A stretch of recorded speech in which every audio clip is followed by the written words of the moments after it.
তো বন্ধুরা, কুম্ভ মেলার কি ভয়ঙ্কর পরিস্থিতি আশা করি আপনারা সব দেখতেই পাচ্ছেন এখন সোশ্যাল মিডিয়াতে। তো আমি কালকে রাত্রিও আপনাদের যেমনটি বলেছিলাম, আমি অনেকভাবে ইনফর্ম করেছি যে খুব বাজে অবস্থা, কিন্তু সে ট্রেনে যাতায়াত হোক, টিকিট কেটে বা ওখানে থাকা হোক। এই তো কদিন আগে প্রায় 500 টেন্ট বা তাঁবু কিন্তু জ্বলে পুড়ে ছারখার হয়ে গেল, জাস্ট কিছু সিলিন্ডার বাস্টের জন্য। তো এখন কিন্তু রিসেন্টলি এত ভিড় হচ্ছে, পদপৃষ্ঠ হয়ে নাকি প্রায় 10 জনের মৃত্যু হয়েছে। 10 জন মানে মিনিমাম মৃত্যু হয়েছে, নাকি আরও বেশি হতে পারে, এবং প্রচুর লোক কিন্তু আহত হচ্ছে। বন্ধুরা, মানে খুব সাবধানে এখন, খুব ভেবেচিন্তে যাবেন, এবং ফ্যামিলি নিয়ে একদমই যাবেন না। আপনার দরকার নেই 144 বছরের এই যোগে অ্যাটেন্ড করার।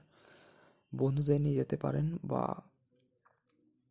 সবথেকে ভালো 1-2 জন বন্ধু গেলে, বা একা যান যদি এই অমৃত যোগে আপনার অ্যাটেন্ড করার ইচ্ছা থেকেই থাকে।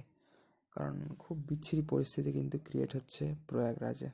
তো ঠিক আছে, যাই হোক, আমাদের খুবই প্রিয় একটি জায়গা গঙ্গা, যমুনা এবং হিডেন সরস্বতী নদীর এই মিলনস্থল। কিন্তু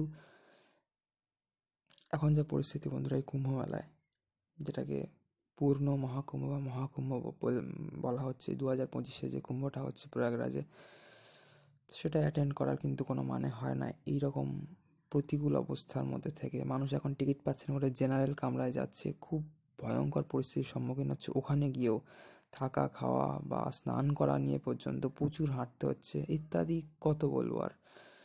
তো এর থেকে সাবধান হন বন্ধুরা, সবাই খুব ভালো থাকুন, এটাই চাই। ভালো থাকবেন তবেই সারা পৃথিবী বা সারা ভারত ভ্রমণ বা তীর্থ ভ্রমণ করতে পারবেন, যা খুশি করতে পারবেন। সমস্ত কিছু যে ইভেন্টে করতে হবে তা না। আমি এমনি ইভেন্ট পছন্দ করি না, ভিড়ভাড়টা, যার জন্য আমার ইচ্ছা থাকা সত্ত্বেও আমি কিন্তু ইগনোর করলাম, আমার আর যেতে ইচ্ছা করছে না। আমি অন্যদিকে কোনো প্ল্যান করতে পারি, পুরী, মায়াপুর ইত্যাদি। যাই হোক, সবাই বন্ধুরা ভালো থাকবেন। সবাইকে হরে কৃষ্ণ, রাধে রাধে, নিতাই গৌর সীতানাথ প্রেমানন্দে, হরি হরি বল, হর হর মহাদেব, জয় সিয়ারাম। তো বন্ধুরা, কুম্ভ সম্পর্কে ইতিমধ্যে আমি অনেক ভিডিও আপলোড করে দিয়েছি এবং আপনাদের বলে দিয়েছি, প্রচুর রাস্তা কিন্তু ইতিমধ্যে ব্লক হয়ে গিয়েছে।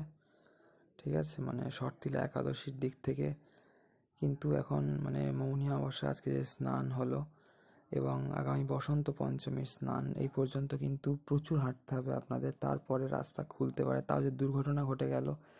এই জন্য কিন্তু যে স্পেশাল ট্রেনগুলো দিয়েছিল মৌনী অমাবস্যা, 150 স্পেশাল ট্রেন, প্রচুর স্পেশাল ট্রেনও নাকি বাতিল করে দিচ্ছে। যেমনটা মকর সংক্রান্তিতে 101টা আই থিঙ্ক স্পেশাল ট্রেন দিয়েছিল, এবং এই মৌনী অমাবস্যার জন্য 150টা বা 150টা স্পেশাল ট্রেন দিয়েছিল, সেগুলো নাকি ক্যান্সেল করে দিচ্ছে। প্রচণ্ড ভিড়, অতিরিক্ত এক্সেসিভ ভিড়ের জন্য।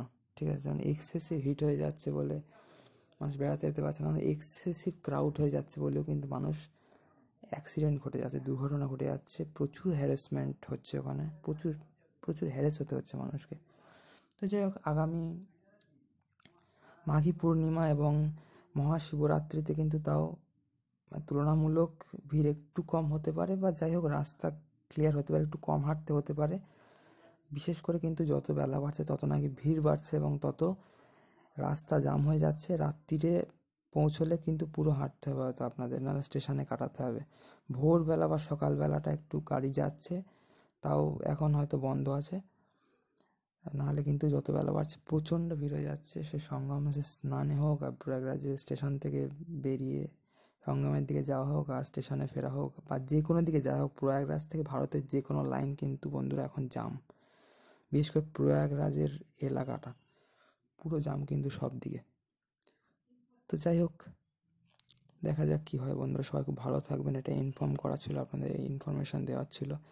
খুব ভেবেচিন্তে সাবধানে যাবেন গেলেও, এবং খুব ভেবেচিন্তে যাবেন সবার আগে, এবং গেলেও সাবধানে যাবেন। তারপর গেলে একা যাবেন বা বন্ধু বান্ধবদের সাথে যাবেন, যেমনটা বললাম, এটা আপনার সেফটির জন্য। ঠিক আছে, সবাইকে ভালো থাকবেন, সবাইকে হর হর মহাদেব, রাধে রাধে, হরে কৃষ্ণ, জয় সিয়ারাম, জয় শ্রী সীতারাম, जय श्री निताई गौर सीतानाथ प्रेमानंदे, हरि हरि बोल, राधे श्याम, राधे राधे।